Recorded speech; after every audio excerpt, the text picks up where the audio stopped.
Hello and welcome to Collection Speed Dating at Fort Ticonderoga. I am Matthew Cagle, the curator, and I'm standing here at our Mars Education Center next to one of our newest installations, an original Society of the Cincinnati Gold Eagle Medal on loan from the Robert Nittolo collection.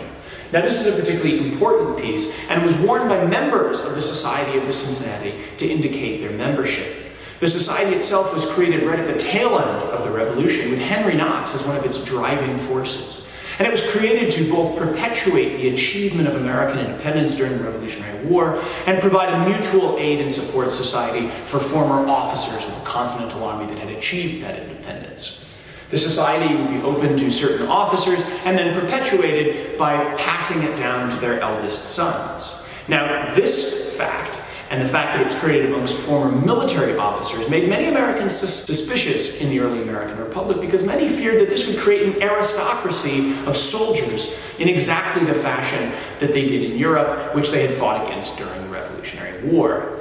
It never came to that, though, and late in 1783, Pierre-Charles L'Enfant, a French officer serving in the Continental Army, who is best known to us today perhaps as the man who laid out the city plan for Washington, D.C., traveled to France to commission the first of these eagles. Now, he went there with money for a number of these that officers had already subscribed for, but he had a further 140 made, basically on speculation that he could sell back to members in the U.S. This is one of those 140, and despite having more of those created than those that were subscribed to beforehand, there are fewer of them that appear to survive to this day, making this quite a rare piece.